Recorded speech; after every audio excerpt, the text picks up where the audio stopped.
Bem-vindos ao programa Porta de Hangar, que vai ao ar todas as semanas pelo canal YouTube.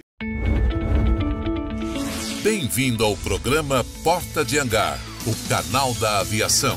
Apresentação, Ricardo Beccari. Se você não está inscrito no canal, inscreva-se, deixa aquele joinha bacana pra gente. Vou seguir subindo. Nosso convidado de hoje é um cara muito gente boa. Ele vai contar a história dele da Varig. Uma honra tê-lo a bordo. Bem-vindo, Marcelo Sanches, meu caro amigo de mais de 40 anos. É uma honra estar aqui contigo. 40 anos é uma vida, né, Ricardo? É muito tempo, Quanta né, Marcelo? história a gente tem para falar, né? De família, né? Irmãos, pais e aviação. Com certeza. Eu tive a honra de conhecer seu pai. Sejam Beccari.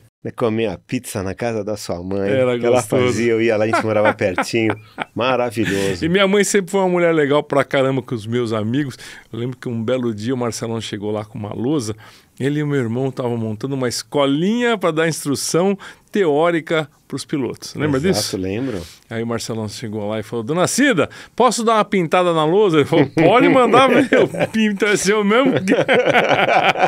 Que tempo bom, né, Marcelão? Sim, mas essa história, eu e o Samuel, nós fomos convidados para dar aula teórica, eu não me lembro o nome da escola, lá no Campo de Marte, e a escola fechou. E os alunos ficaram na mão. Não pagaram. Não, tchau, fechou. Aí eu olhei para o Samuel, o que nós vamos fazer? E nós levamos eles para casa, para terminar o curso teórico. Eu lembro disso. Isso foi em 1982. 80. 1980. Porque 81 eu tirei o meu teórico, 82 saiu meu brevet no finalzinho de 82 e a carteira saiu em 83. E deu certo. Eles passaram. Que bom. E não me recordo assim, eu só me lembro o nome de um cara que era Fernando, que deu certo também. Que legal. Marcelão, como é que foi a sua iniciação como piloto? Você sempre sonhou, você teve um estalo, aí você foi procurar onde para poder ser piloto? Eu posso me considerar um piloto nato. Nasci para ser piloto, eu amo minha profissão, minha aviação. E eu comecei a voar, eu tinha 17 anos. Era o Clube de São Paulo? Era o Clube de São Paulo. Cherokee 140. Cherokee 140, exatamente. Você sabe que eu lembro que você fazia os F-14 Tomcat da Revell, os aviãozinhos. Você lembra disso? Não? Tenho ainda, eu sou apaixonado por plastimodelismo. Até te convido para você ir lá em casa ver. Eu tenho mais de 120 aviões montados. O F-14 é um avião que é a minha paixão, o F-14. Eu tenho 3 montados ali, nas várias versões deles. Um é o do Top Gun. Eu lembro que o do Top Gun, nós colocamos um espelho na mesa. Eu era começando a fotografar, fotógrafo novinho, coisa e tal, e nós fotografamos o Top Gun. Você fotografou esse avião. Esse avião está com a minha sobrinha. Que legal, que coisa gostosa, né? E existe, eu tinha 18 anos nessa época aí. Bons tempos. Uhum. Marcelo, você teve uma chance que poucas pessoas assim tiveram a oportunidade, e não vão ter mais, de voar numa companhia como a Varig. A nossa Varig, que era carinhosamente chamada. E era a companhia que era referência do Brasil e que levava o nome e a bandeira do Brasil para o resto do mundo. Como é que foi a sua passagem na Varig? Como é que foi o seu primeiro avião da Varig? Eu comecei a voar em 1980. Em 1988, eu estava na Varig. Copiloto. Quando eu estava lá no Aeroclube de São Paulo, eu olhava para a Serra da Cantareira e os aviões giravam base ali para interceptar a final de Guarulhos.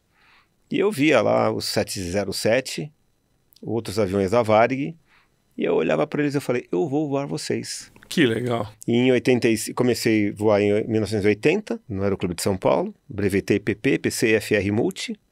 Em 1985...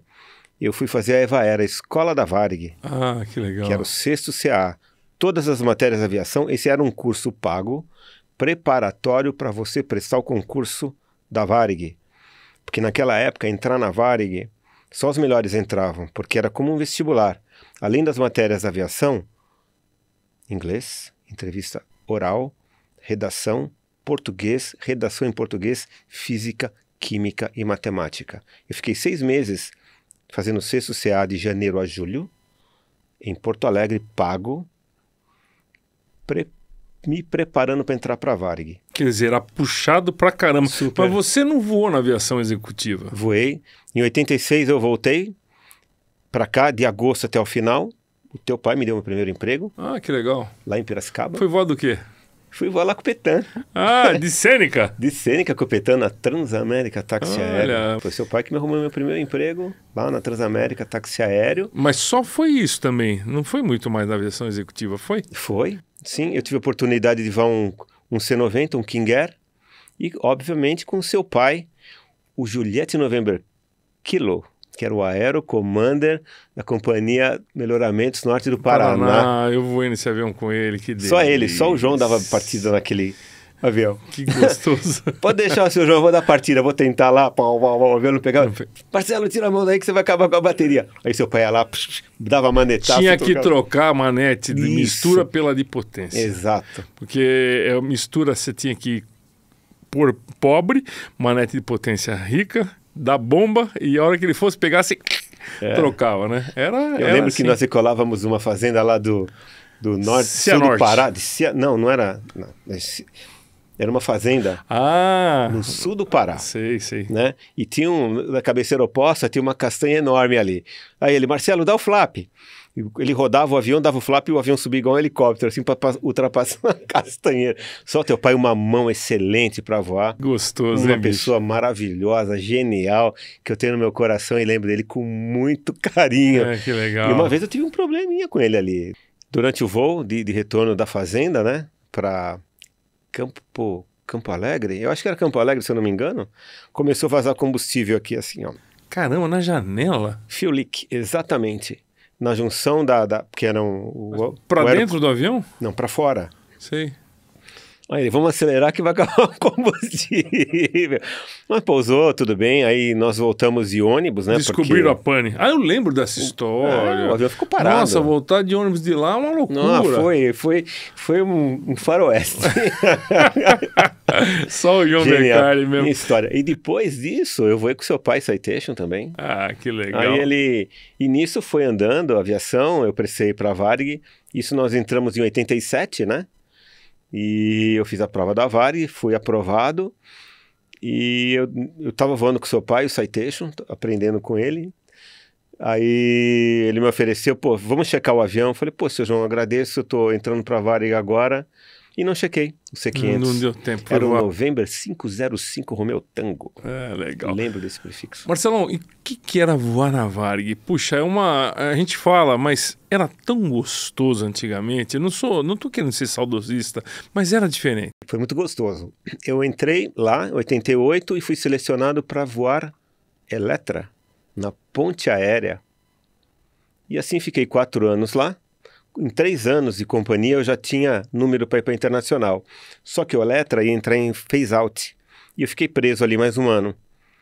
Então eu não pude alcançar a promoção porque o Eletra iria entrar em phase out, né? E passou-se os 4 anos, entrou a introdução do Boeing 737-300 na ponte e eu fui para o 747. Porque naquela época o 747 era o carro-chefe da Internacional. Quem não queria voar um 747? Legal, né? E nós tínhamos naquela época o VNA, VNB e VNC, que eram os 200 com motor 50, VOA, VOB, VOC, que eram os 300 com traço 80, e só existiam 5 no mundo, aviões desses. Os 2 Air Force One e os 3 da Varig. Uma porrada. E o VNH e o VNI, que eram 747-300 com motor 50, que eram Kombi. Eram aeronaves Kombi. Então você poderia transformar metade passageiro e metade carga.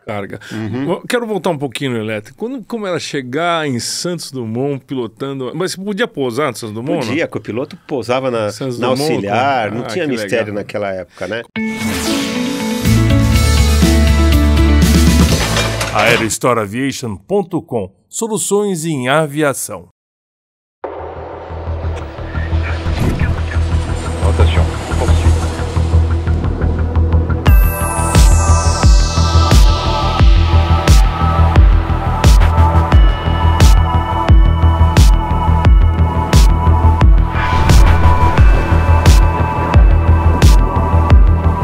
Poucas empresas têm a mesma paixão pela inovação encontrada na Dassault. Ela vive no coração de nosso pessoal, que dedica grande parte de suas carreiras aqui, resultando nos jatos mais avançados do mundo. A paixão também prospera no mundo dos clientes da Dassault, cuja busca incansável pela excelência os torna imparáveis. Dassault Falcon, projetado com paixão. Como é que era chegar em cima do rio naquela época, que era mais tranquilo, era mais bonito, de Eletra? A Eletra foi uma aeronave muito dócil, porque era muito fácil. Tinha o comandante, o copiloto, o pedestal era duplo, né? 4 manetes do lado esquerdo, um pedestal enorme, mas 4 manetes do lado direito. Então, qualquer correção de potência, o comandante poderia atuar, né? Que não iria interferir. E as manetes andavam juntas, todas as 4? Sim, as sim, 8? juntos. E, pra você ter uma ideia, o avião, naquela época, daquela idade, se eu não me engano, ele é de 1960, motor Allison 501D13. É o mesmo motor dos Hércules, né? É. Sim, uma manete com uma tecnologia daquela que você dá potência, você vai atuar no FCU e, ao mesmo tempo, o governador controla o passo da hélice. Automaticamente. Automaticamente, com rotação constante. Um motor daquele tamanho, né? Um motor daquele tamanho. As hélices eram enormes e a Varig fabricava as hélices. Mas você me perguntou como que era fazer a etapa, né? É. Então, era um clube. Ponte Aérea do Eletra era um clubinho. Era o clube do Bolinha. A turma da base Rio, a turma da base São Paulo, a turma que voava da manhã e a turma que voava à tarde. Eu me apresentava às 5h30, 2h30, 3 horas da tarde e já ia embora para casa. E entrava outra turma que ia voar até 10h30 da noite, 11 horas.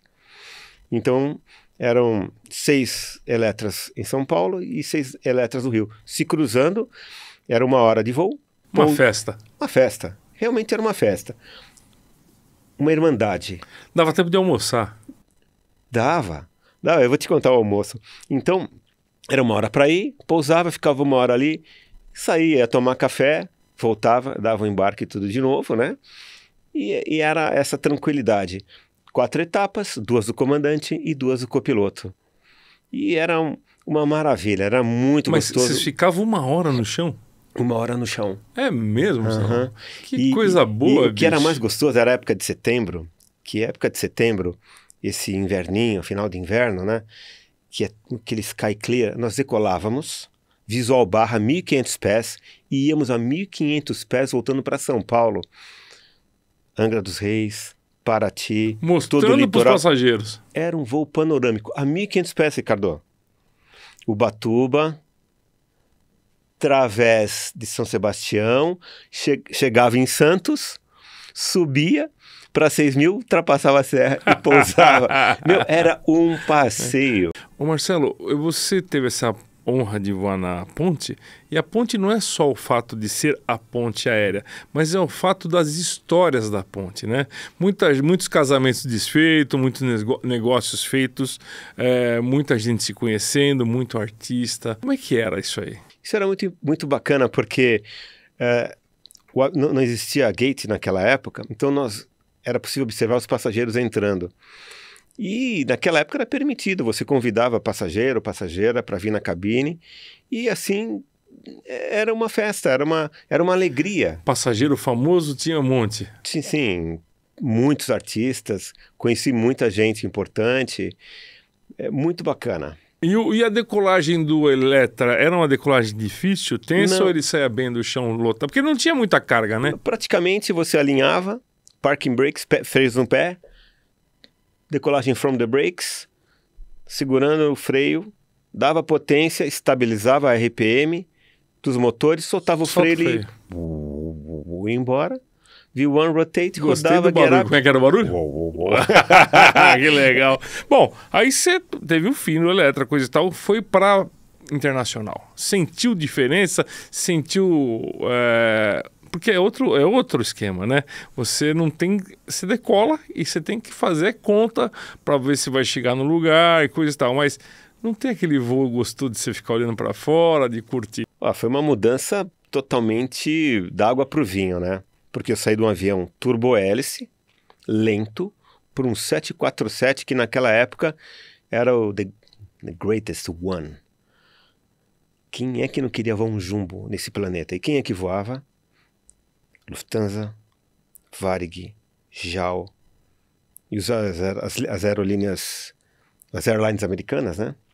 Aerolíneas argentinas também tinha, 747, e era o sonho.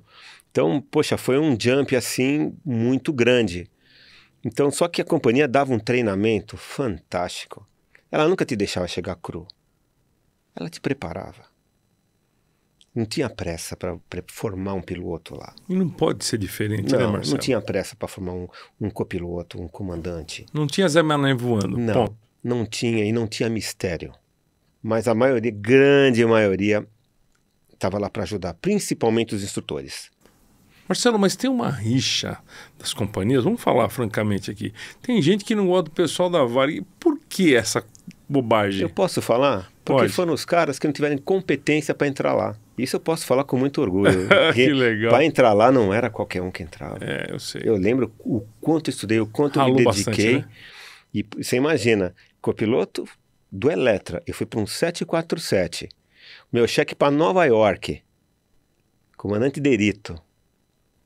Gente finíssima.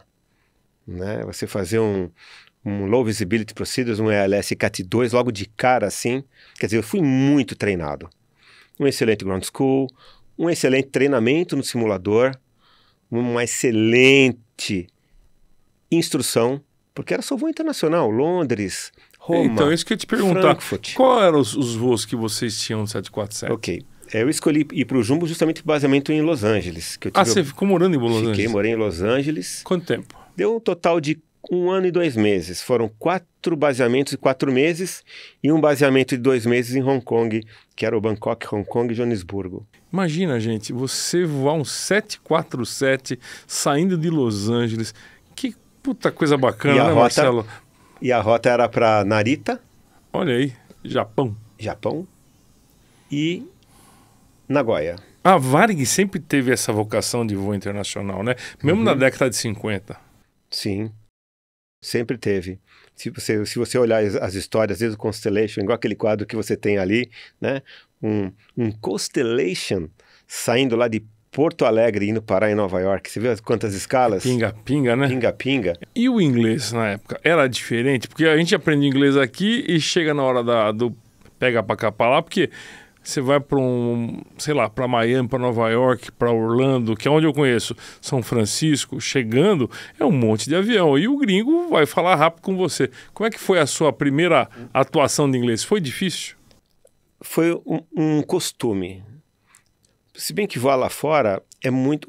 Antigamente era muito mais tranquilo. Hoje tem mais tráfegos aéreos. Mas é tranquilo ainda, né?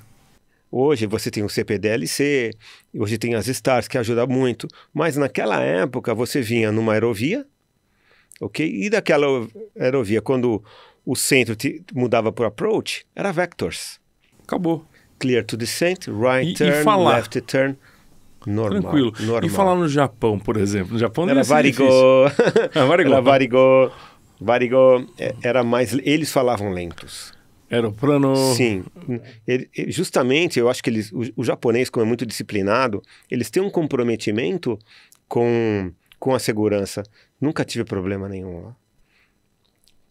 Nunca tive problema. Fraseologia padrão, não tive problema nenhum. Desses voos internacionais, qual que era o que você mais gostava e qual que era o mais difícil? Não tinha um voo mais difícil. Eu gostava praticamente de todos. Claro, você morar em Los Angeles, fazer um voo para o Japão, era 11 horas para ir, 9 horas para voltar. Por causa do vento. Sim. A diferença do vento, né? Em cima do marzão só, né? Só mar, nós né? Decolávamos com a proa do Alasca e era ali nós voávamos baseados em aeroportos para pousar em alguma contingência, que era Cold Bay. Se olhava para baixo assim, aquele mar revolto, né? Passava do lado da Rússia, descendo e pousava. E na volta era mais pelos paralelos, né? Proa 90, você vai sair na costa da Califórnia ali. Marcelão, esse voo para os polos, para o Japão, de Japão para Los Angeles, essa coisa, eu acho que tem uma coisa diferente nisso tudo, né? Eu acho que isso aí te completou como aviador? Completou e me formou totalmente. Isso me deu um backup muito grande para me tornar mais tarde comandante. Entendi. Isso foi maravilhoso. Hoje em dia, se você quiser, por exemplo, voar um jato executivo, levar um executivo importante para um lugar desse, você se sente totalmente confiante? Com certeza confiante e apto pela minha experiência. Quantas horas de voo? Eu tenho hoje, foram 35 anos de comercial, aproximadamente 26 mil horas de voo. É hora, E hein? experiência como comandante de 767. Ah, você voou 767, Bem, né? como Vamos, foi? daqui a pouco a gente chega lá. Então, aí depois que você saiu do Internacional da Varig, você foi ser comandante de 737, você me disse 737, agora há exato. pouco, né? Que é uma máquina também, voo Brasil, é uma experiência já mais corriqueira. O 737 eu fazia voos internacionais, América Também? do Sul, sim. Ah, ia pra onde? Buenos Aires, Santiago, Bogotá, Caracas, Lima, Santa Cruz de la Sierra? Santa Cruz, Viro, sim. Ah, Uhum. que é um bom Esses voo, voos né? internacionais, Eu gosto da Bolívia. exatamente. Eu sou fã Voos- da Bolívia. Então, aí você chegou a apagar a luz na Varig ou você saiu da Varig e a Varig continuou voando? Como é que foi essa história? Eu fui convidado pelo seu irmão para ir para uma outra companhia. Eu saí da Varig uns 3 meses antes De ela fechar. dela fechar. Tava recebendo, Marcelão? Estava 3 meses sem receber. Difícil, né? Sim, difícil. Já com filho, Sim, tudo. estávamos lá, trabalhando por amor à companhia, porque nós esperávamos que iríamos ter a oportunidade de receber o combustível para se reestruturar. Mas nisso não foi possível, eu mudei para uma outra companhia e segui carreira nessa companhia, que foi muito bom, foi maravilhoso. Cheguei a ser comandante Master de 767, isso... Voltou para Internacional novamente. Voltei novamente como comandante de 67. Que é uma bela máquina, Maravilhoso, né? Que sim. aviões você voou nessa companhia? Fokker 100, Comandante. comandante. A família Airbus, 19, 20 e 21, e o Neo, e o 767-300. Pô, que maquinão, hein, bicho? Maquinão. Eu acho aquele avião maravilhoso. Qual era a rota que vocês faziam? O 67 era o Boston, Orlando, Miami, Lisboa, Barcelona, Roma, Joanesburgo e Milano. Caramba! Sim, Você pode dizer que conheceu o mundo inteiro ou não? posso. Eu sou um privilegiado, posso te falar, conheci as mais importantes cidades do mundo. Pô, do que mundo. legal esse tipo de coisa, E né? o Londres também, cheguei a fazer Londres em 67. Isso te traz muita experiência de vida de Muito, aviador, né? sim. Isso é muito legal. Agora, Marcelo, eu tenho uma coisa que eu pergunto para todos os pilotos, que é troca de cueca.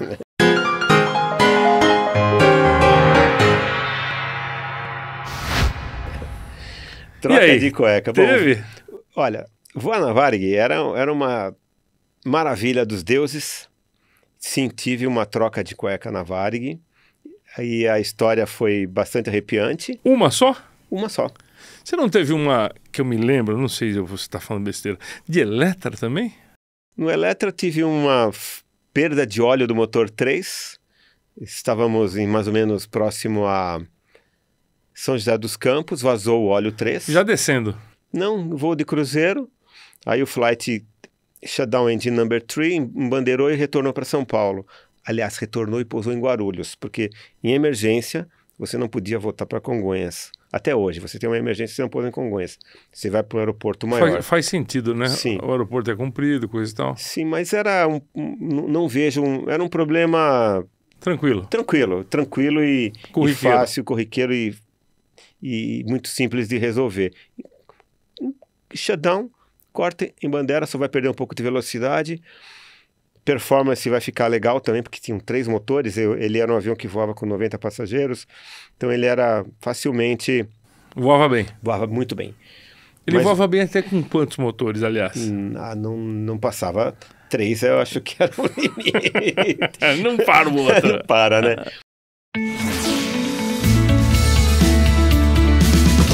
A Black Hawk Aerospace é uma empresa especialista na melhoria do desempenho de aeronaves, aumentando as capacidades de voo para níveis incomparáveis, com valores competitivos se comparado à compra de um novo.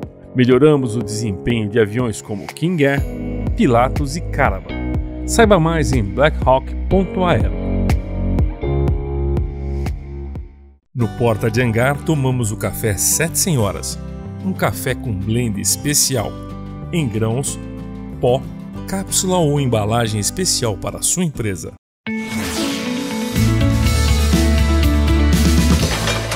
Mas a pior delas, esse foi o pior cenário que eu tive.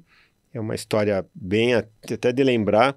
Eu acho que a gente teve muita bênção de Deus naquele momento, porque o 747, o máximo take-off weight dele era 377 toneladas. Nossa, é muita coisa. Esse era o máximo. E o declarado era 377 toneladas. O máximo landing weight de retorno era 100 toneladas a menos.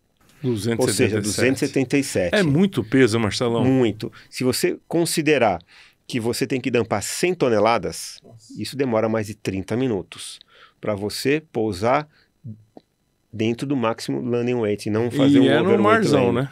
Era um marzão. Tem que ali. soltar marzão. Depende de onde você está. Solta em cima da cidade? Não. Nunca. O cenário foi, estávamos decolando de Narita para Los Angeles, no máximo take-off weight. De dia? De noite, era sempre à noite. O avião era o Victor November Hotel, era um 747 300-50, era o motor mais fraco. Mas era um maquinão também. Sim. Full Pax. O próximo era 80, traço 80. Traço 80 tinha um motor mais forte, que era o VOA, VOB e VOC. Tá. V1 demorava um pouquinho até atingir a rotate. Rotation. Quando deu a rotate, eu era o pilot monitoring, era o copiloto. E o comandante era um colega que já não existe mais aqui. V1 rotate. No que ele rodou, o motor 4 estolou. Estolou.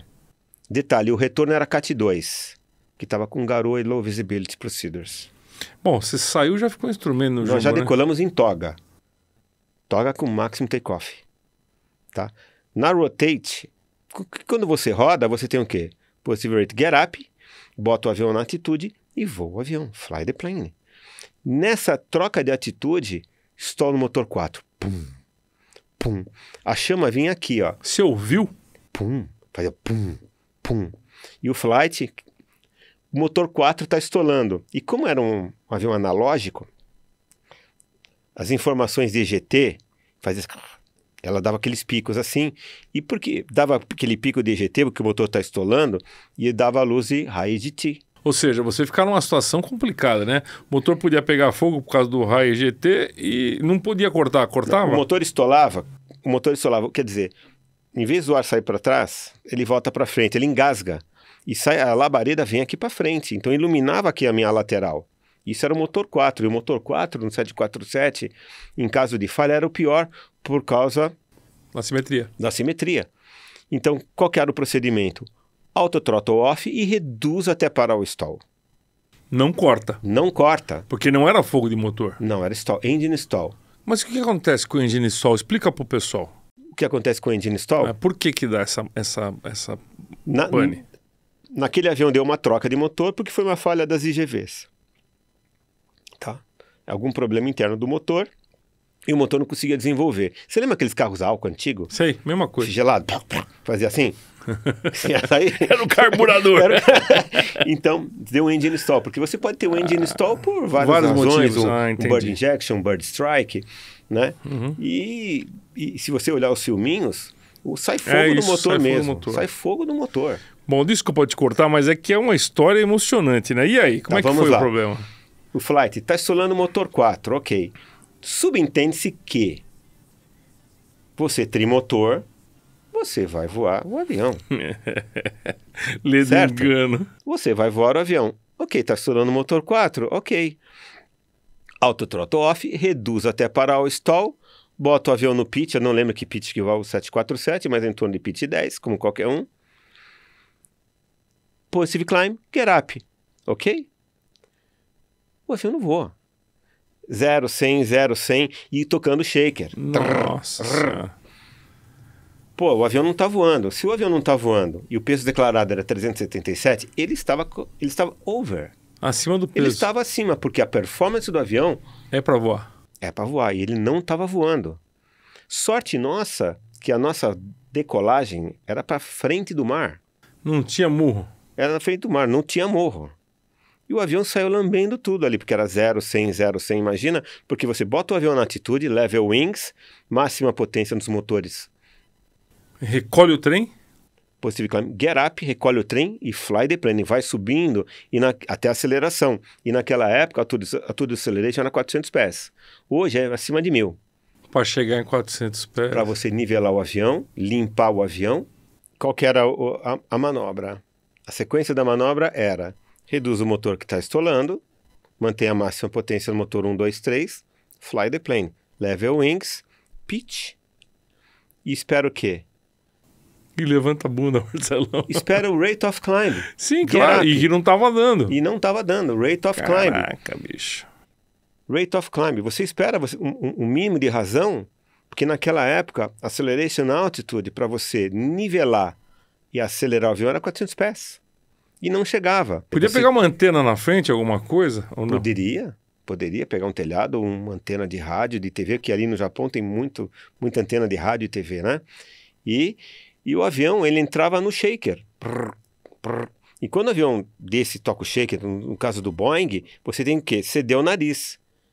Poxa, se você tem que subir, manter um rate positivo para atingir a toda a aceleração, você puxa o nariz para pitch 10 e dá shaker, você tem que abaixar o nariz para você não ver o que é shaker. Você vai entrar no pré-stall. Alguma coisa está acontecendo, ele estava muito pesado. E foi essa briga, 0, 100, 0, 100, até chegar a 400 pés, que era a altitude mínima para aceleração, level off, flaps retract. Podia recolher o flap? Que velocidade você estava? Não, você nivela o avião. Tá, sim. Você sobe uma altitude Aí segura. Aí embala. Nivelou. Ok, você vai acelerar. Vai começar a acelerar. Atingiu a velocidade de flap. Flaps 5. Não, flaps 10. Acho que a gente colocou flaps 20. Flaps 10, flaps 5 e flaps 0. Aí você subia aonde? Na clean speed. Que é mínima clean speed, que você subia. Você declara, claro, Mayday, Mayday, Mayday, engine failure. Climb to flight level, tinha que ver a carta específica do engine failure ali.